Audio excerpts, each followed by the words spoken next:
Welcome back to Where Potters Walk. This week we're asking the question, how to beat QPR.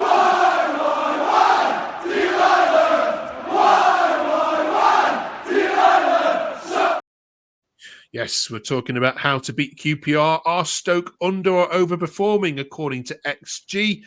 How do these guys rate our summer transfer window? And which Championship managers do we currently rate? International break. Has it been well timed, do you think, for Stoke, Carl? I think Liam said it the other week. Stoke doesn't matter with international breaks. If we're in form, as soon as we come back, we'll lose the form. If we're out of form, we can easily roll into the same sort of thing. We're on an undefeated run. We haven't lost, so I suppose it's a time for the players to have a break and bit of extra training and that. So it's not a bad time at all, really. Okay, Liam.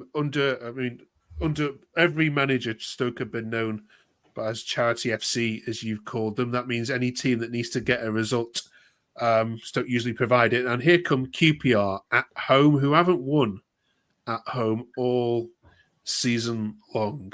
But this is a different Stoke City under Narcissus, isn't it? Is it? We'll see. We don't tend to fare well down south on the whole as a club. I can only think of a handful of times probably we've beat QPR at their place. It's not really normally a good hunting ground. I think they were in a similar position last season where, was it last season or when Alex Neil was here, where they hadn't won at home? Then they absolutely battered us. I think they ended up 4-1 or 4-2. So nothing's out of the question with Stoke. I would like to think we've got a bit more grit and determination about us at the minute. So at least make it difficult for them. But I'd never say that Stoke aren't a registered charity. Just we are the gift that keeps giving normally. Okay, let's have a look at this side then, shall we? This was the side that started 2 weeks ago against Millwall and got that point. Obviously, we don't know about any injuries returning, Carl, or you might do. But would you make any changes to this starting 11? Yeah, I'd probably give Manu a break because I think we have touched on it before. He just doesn't seem to have form. I know he's getting a goal here and there, but I'd give him a break. I don't know whether we've got any. I don't know whether Gallagher's back. I did hear that he was supposedly back after the international break, so maybe he could feature somewhere in there should he be fit. But other than that, yeah. Okay, Liam? Yeah, I'd go similar. I'd drop Manu for Koumas. I also, anytime that Ender Stevens is fit, I'd play him over Bocat at left back. But I think, by the sounds of it, he might have pulled a hamstring in training or something. So I'm hoping it's nothing too bad and he'll be back for the game because he's so much more solid. I mean, I think Bocat does give us a bit more adventure going forward, but he's not got the quality that Stevens has, in my opinion. Do you see this going like the Blackburn game recently, where you kind of rode your luck in the first half, home got in there, and then almost stole 3 points away from on your away fixture, Carl? I'd like to think so. I'll take that every day. I'll always take 3 points when you're away from home. Falls down to that, doesn't it, really? I know you want to see your team play well, you want an entertaining game of football, but ultimately it's the 3 points that matter. So if it's a scrappy game, but we nick it, like I say, rather than be a charity, it'd be nice for people to take something away from that. Okay, right. We're a third of the way through the season, Liam. The league is incredibly congested. Have you revised where you think Stoke should aim for this season? Are we still looking at top half, or given how poor the league is, do you harbour ambitions you could even go a little bit closer to the playoffs than 12th? It is hard to judge because we've seen Millwall down here just before the international break, who are in the top 4, and they are nothing special. I know we're not anything special, but when you look at that, I think the top 3 teams are the 3 decent teams in this league. Anybody else is pretty much of a muchness. Borough maybe are probably a bit better than most, as well. I just want to see progression. That's all I ever really want to see. We've floundered between 14th and 17th now for 7 years.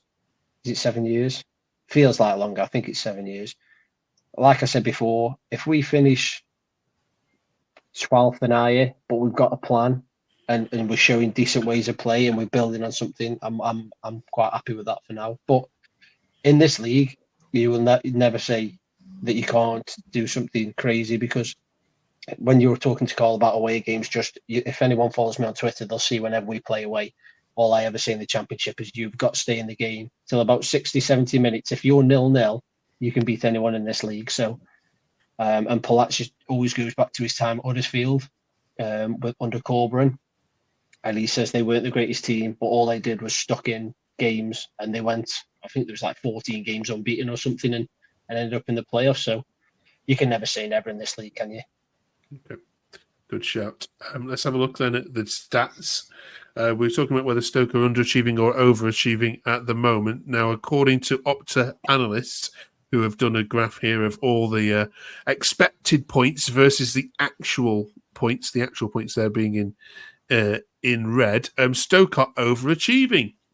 Because which might surprise you. Expected points was 15.5 and the actual points was 18, which suggests that your opponents themselves aren't taking their chances against you when they should, and you are actually doing better in terms of results than expected. Does that marry up, Carl, with the games that you've been watching? Yeah, I mean, Stoke have underachieved for ages, haven't they? So it's about time we overachieve. Something positive to see, really. Like I say, there's been games that we probably haven't deserved to win, that we've managed nick. Blackburn for one. So like I say, it's just been a lot of games where we've really played poorly and gone on to win. There's been other games where we played really well and not won. So yeah, quite happy to see that. It's nice for overachieve for once. Okay. All right, then. Let's talk about the summer transfer window. We're talking, of course, about Christmas soon and the January transfer window. So we must parcel off for once and for all that summer transfer window. Because last time I asked you both, you were like, "Oh well, it's too early. We've not seen all the players yet. We can't really give a grading." Well, now you can't use that excuse. 15 games in. So Liam, out of 10, looking back at that August, and it was a long time ago. How well did the recruitment team do for you? I'm going to go quite high, I think, even though we're not showing it in the league. I'm going to go 7 out of 10, and that's purely because we haven't really seen Lawal play yet, who is supposed to be quite a high hopes for in the centre of the pitch, and a set player in the centre of the pitch of quality can make all the difference. But we got the left back we needed, unbelievable signing in the goalkeeper department. We were never going to get a 10 under million until we spend some money on a centre back. Like, I've told you my problem all the time. I've only ever spent 3 million on Ben Wilmot at centre back since we've come down, which is ridiculous. But all in all, yeah, I mean, I think pretty much everyone was after Tom Cannon. So we managed to get that. Andrew Moran, I think, is a fantastic player. So getting him on loan was good. So yeah, I'm going quite high with a 7, I think. Cool. Yeah, I'd say 7, maybe 8. I think we've got Seko, who's just starting to come into the team, who looks a very, very good player.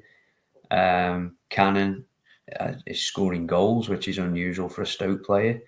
We've actually found a player that can take penalties as well, which, again, other than Baker, we've always struggled with.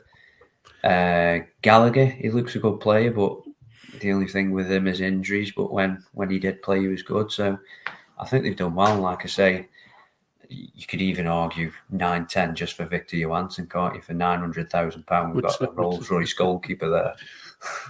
Absolutely. I still say now it'll be the signing this summer far of any club.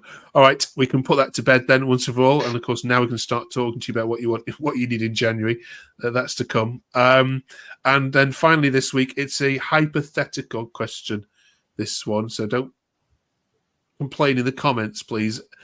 Any of you Stoke fans out there, but it's managerial merry-go-round season because of the international break. Number of Championship clubs and EFL clubs looking for managers. If Pellock was poached away by Southampton, for example, hypothetically, which current Championship manager would you be looking at to replace? Who do you rate in the Championship at the moment? Liam.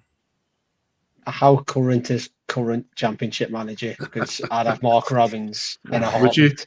Yeah, would you? Yeah. Without a doubt. Yeah, I think I've done a Coventry podcast before, and they asked me who I thought the best manager in the league was, and I told them I thought it was Mark Robbins for what he'd done. So yeah, without a doubt, it'd be him. Carl? Yeah, I was going to say Mark Robbins, but for go different, I'll go Carlos Corberan. Just keep the Spanish thing there. I've married a Spanish woman, so got a Spanish manager. So keep the Spanish link. Okay, all right. Can you beat that? Drop us a comment below. Right, you lot, enjoy your trip to London then. We'll catch you the other side of that. Thank you very much for watching. Do press the subscribe button if you haven't yet done so already, and have a great week. Good to have proper football back. See you the other side of QPR.